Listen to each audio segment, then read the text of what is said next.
The town of St. John's has been waiting since 1972 to host the most prestigious curling tournament in the world, and they made sure to make this one a lasting memory.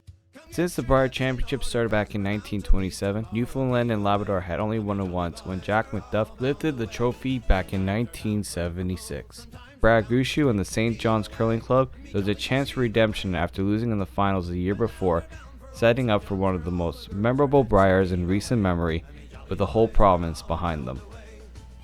To host an event of this magnitude since Gushue won the gold in 2006 in Italy, they are such a passionate fan base, and they were waiting for an opportunity to show that to the rest of the country. Heading into his 14th career appearance at the Brier, there was definitely pressure for Gushue to go far in the tournament. Not only because he was a native of St. John's, but because he came so close to lifting the trophy last year. What better time than when your province is looking to make history?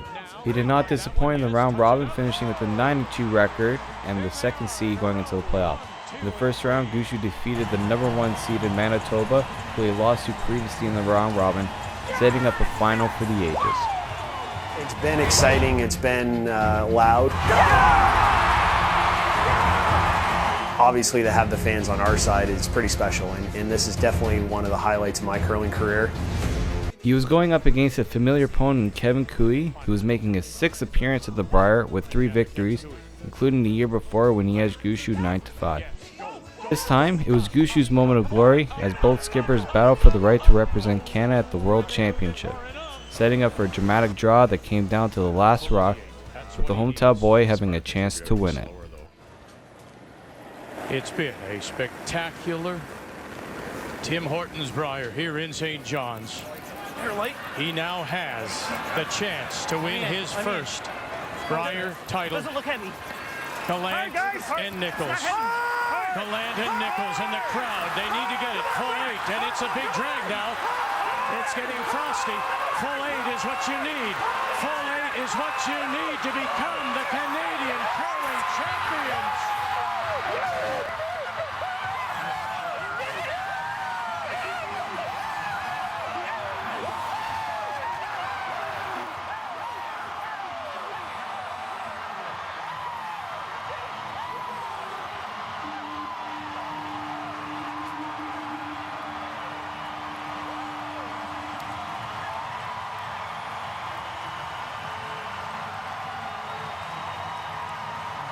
His family is so supportive. They've flown in from all across the country. Obviously, his immediate family live nearby, but family came in from everywhere across the country to support him because, again, they knew the magnitude of the event in St. John's. The pressure was going to be on Gushue for sure to win. He embraced it. He was fully aware of how big of a role he had to play in that community's celebration that week, and the family was there, the fans were there, and he embraced it. They were so proud of him, and understandably so, and he was so proud to have them all there as well. This was the greatest sporting experience I've been to in my life so far. The narrative around Gushue winning at home to capture his first Brier in a rematch of last year's championship match as well, it was everything. It was such a cool place to be part of, and I said that if you weren't in the Mile 1 Center when Gushue hit the shot, you'd know he won just based on the roar of the crowd. You could be outside and you would have heard that. It was a sound that I'd never heard before when he won. It was something I was very fortunate to be part of. They were there every single match just making noise. They were there post-match,